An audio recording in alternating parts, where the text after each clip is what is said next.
I love Bentleys. I can't afford a Bentley. These are $7 grand. I want this goddamn car.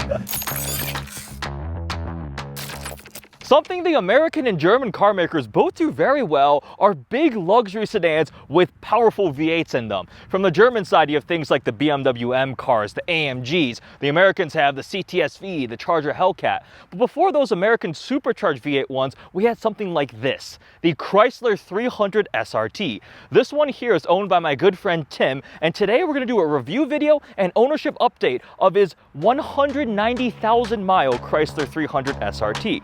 Also, if you've ever wanted to own a car that is TV show famous, Heisenberg drove one of these.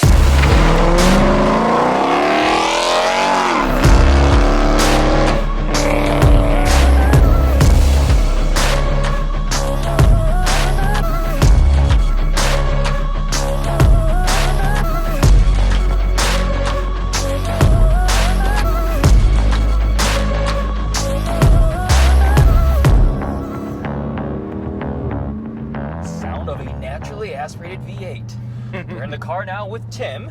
We did a video, when was that? Is that last year? No, end of 2020. End of 2020. How many miles were you at then? So I think I was at, it was like somewhere in the 150s because it was after Crown Rally. Okay. And it was before I blew my original radiator. Ah, yes. So when we filmed, I had a leaking radiator and I didn't know. There was a stress crack in the side. Well, I was doing donuts in a snow-filled parking lot at 159K, and that's when it left me. It's New Year's Eve. Yeah. That was not New Year's Eve. That was the early snowfall of 2021. I blew my radiator up. That was a different problem. Oh, you broke down due to something else. Okay, so we're segueing into what it's like to own a 190,000 mile 300 SRT. Well, let's start on the positives first. Okay, the positives is actually it's been pretty reliable. The thing, and I love how we just talked about it being broken twice. It's also on its second motor. Okay.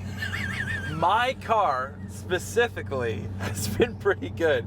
There's a lot of original stuff on it. There's the trans is original, the diff is original, the axles, I believe the control arms. Oh wow. Everything is original right now. I did ball joints. I did general heavy car maintenance suspension stuff. And the engine replacement actually is an improvement because the original 6.4s have cylinder deactivation. They have cylinder deactivation, and a lot of people complain that there's a lack of immediacy, especially when they have cylinder deactivation, because you're coupling this motor to a 5-speed and you're cutting the cylinders in half.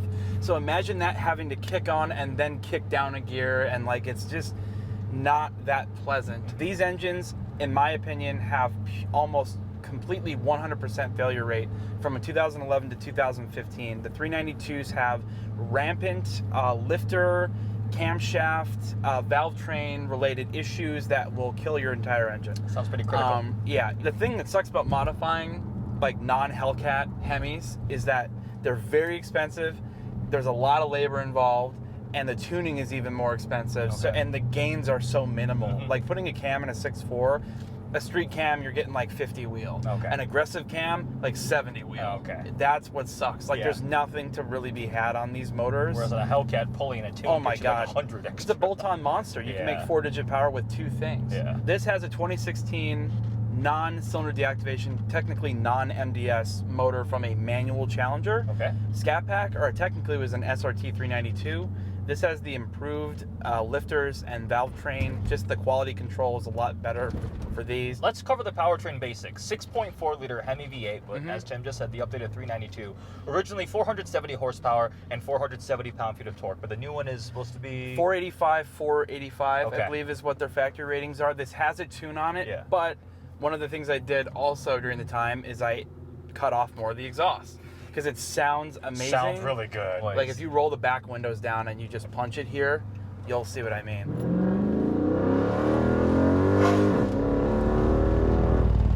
Oh shit, the buffeting.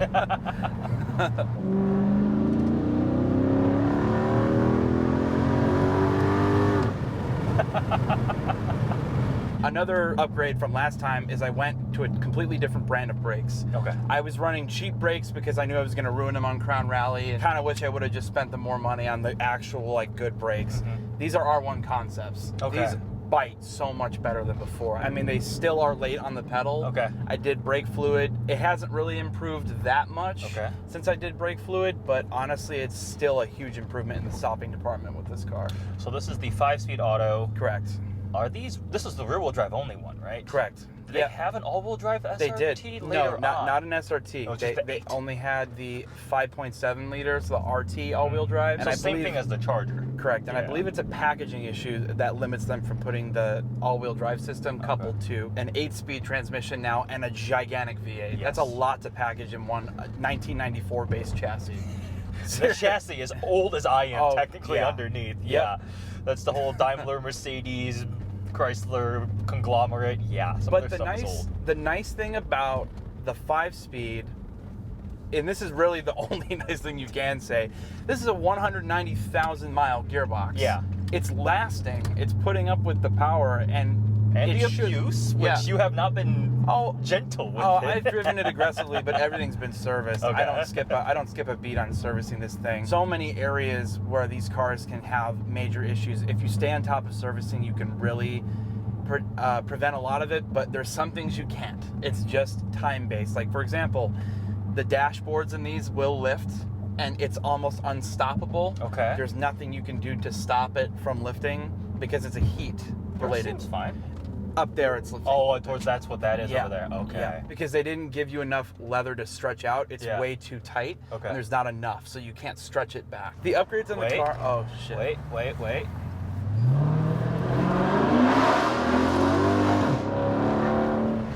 Continue. All right, the upgrades. So the upgrades with this car have been, from the last video, I refinished my stock Hellcat wheels. Yes. So these do not come on the car. There's a different style of wheel that come on them.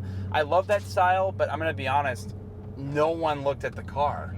And that's not really why I bought the car. I actually bought the car to be stealthy, because this is the car you buy if you don't want to be in the Charger. I just refinished them in carbon flat. Wow, I can't believe you remembered it and I didn't. Carbon flash metallic. It's actually an OEM Corvette color that's on the C8 Corvette as a full body color, and it was previously, before that, strictly a trim color on the C7s. I also did exhaust, so I cut the muffler section out with the valve, so it's no longer a valve. Oh, so just full back. Okay. Yep. The problem with this car is that when you have a 16 motor and a 14 exhaust mashed together, it kind of sits low. Okay. So because the header design on the 16 is lower than the 15 and 4 down to 2011. It's a lower design, so it pushes the whole system down. I've had to remove a couple of support areas for the exhaust because of the rattle. Okay. Because of the difference in the height. Yeah. But everything's been good. Everything's held together. I was ripping through exhaust hangers. Yeah. They're rubber for these. Yeah. And it was just tearing through them. I was going through a set every 3 months. That's not supposed to be a consumable. I know, but welcome to Chrysler land, where apparently engines are consumable. Oh yes, that is. To be fair, in the defense of Chrysler, the majority of these failures are 2012.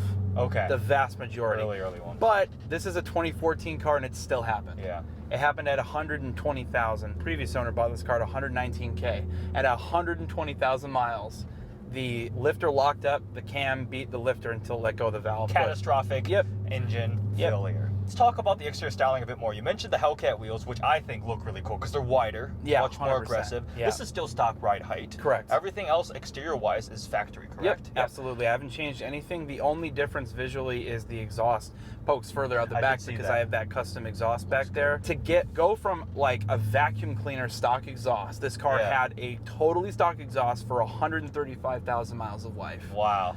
And then when I got it, Yeah. I did the mid pipe, which is a 3-inch mid pipe that deleted the resonator in the middle. The back now has a 2.5-inch straight pipe exit. So all in, $480 to get that sound. That's not bad. It's not bad at all. Yeah, it definitely opens this thing up. Yeah, and the nice thing about the 300 is there's a lot of sound deadening in here. Yeah. You get the benefit of the valve, but the good rumble now, and it's not completely horrible.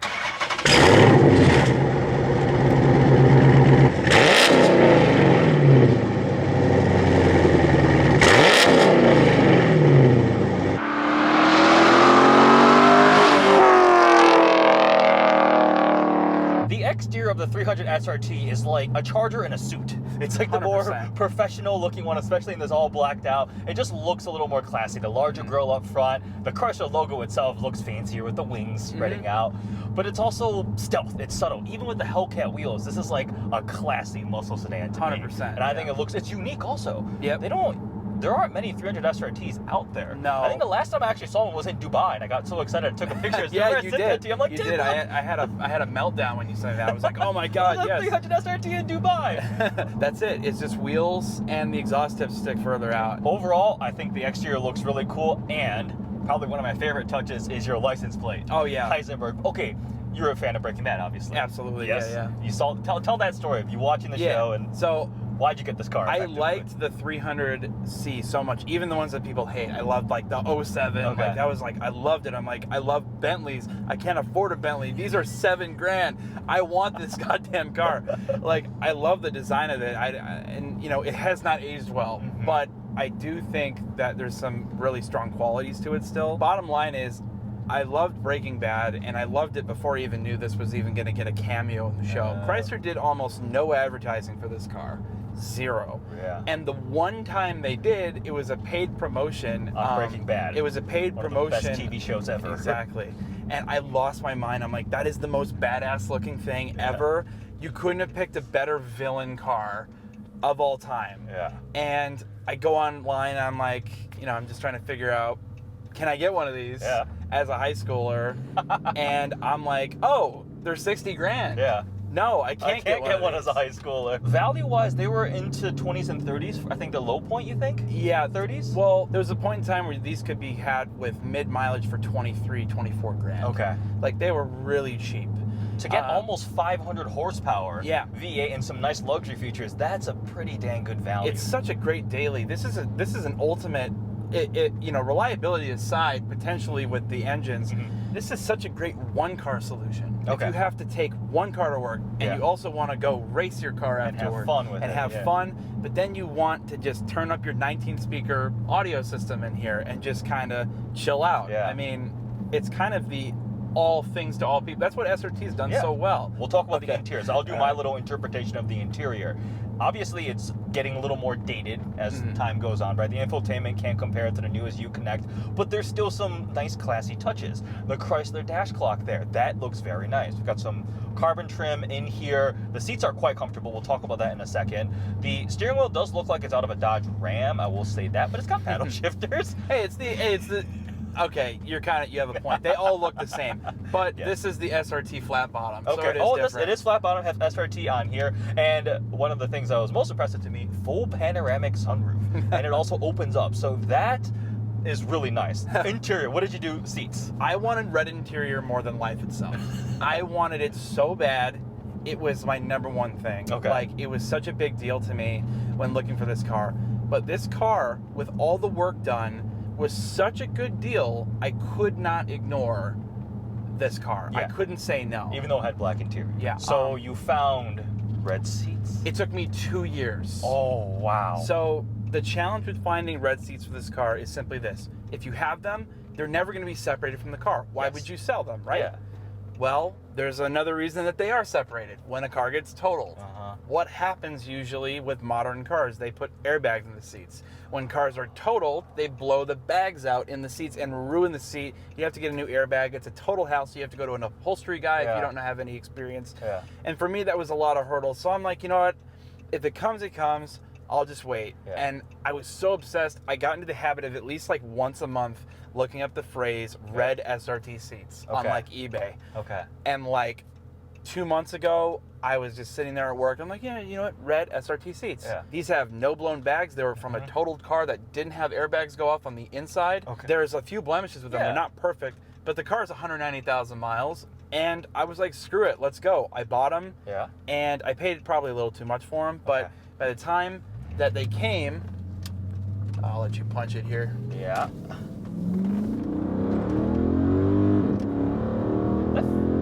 In sport mode, the transmission gives you a pretty punchy shift too. So I bought the red seats, and that was the start. Because the start of the saga. Yes, Chrysler doesn't change a whole lot. Okay. But when they do, It's very annoying. Mainly being the seat connector is different from the connector that goes into the car. Like the harness? Correct. There is nothing different about the wiring in these. They just changed the style of the connector, possibly due to a manufacturing difference. Lo and behold, Jimmy was able to rewire everything and cut the connectors off my old seats. And just swap connectors. Correct. Yeah, you can really feel the grip here.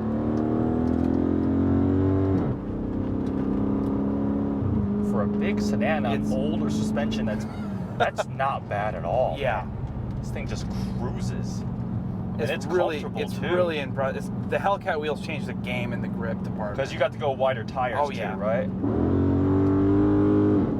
Wheels, tires, tuning, and exhaust. then the interior makes it really cool. So back to the story. So you got to swap the connectors, and then it went in easily, right? Yep. So then the only issue is I have an open circuit code that somehow has disappeared as you're driving. I told you I fixed it. I don't even know what happened, but there was an open circuit code.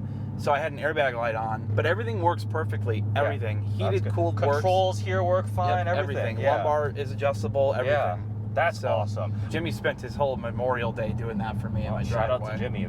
Shout out Jimmy. Yeah, see, he's got useful friends. Friends like me, I don't know how to do anything. Like, Tim, sorry, just buy another car. So, any differences that you notice driving this car with 190K on it compared to... It sounds better. For sure it sounds better, but it still feels fine. Like when I think about high mileage cars, I usually think they're kind of sketchy, right? Mm-hmm. But this feels fine, and it looks pristine from the outside. Yeah. You got to keep it until it hits 200,000. I'm going to lose so much value.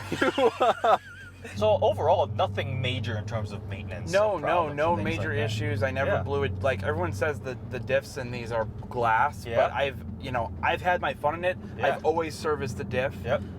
Always on time with that stuff, and it's never skipped a beat. I don't have any noises, no clunks. Like it's all solid. Drove it on winter tires all through the winter in Chicago here too. Yeah, that was great, man. These brakes do feel a bit better. Yeah. The other ones were stiff as a board. Yeah. I just didn't. For some reason, I just. Anyone else is stiff as a board? This is a good time, Tim. Well, I appreciate it. Thank you for letting me drive the car Absolutely. again. It sounds fantastic. I love the way it looks. I love the new interior, and I hope the viewers enjoy learning a bit about what it's like to have 190,000 mile 300 SRT. It's a unique and rare car. And I'm going to be selling this car. It will be for sale at some point. So if you're interested, Tim Bro Photography on Instagram. Go follow him because he takes amazing photos. And also, if you want to buy this car, express your interest at some point because it will be for sale. And you get to hear that awesome V8. Awesome. Hope you guys enjoyed this video. Make sure you also check out the previous 300 SRT video we did back in 2020. 20,000 something miles ago. 20,000? 56,000 miles ago. That was 140,000 miles maybe? Actually, you know what? You're right. That 40,000. Holy cow. Math has taken a L today. Yeah. Our math skills are not our forte. It's hot out. It's hot out. Thanks for watching, everyone.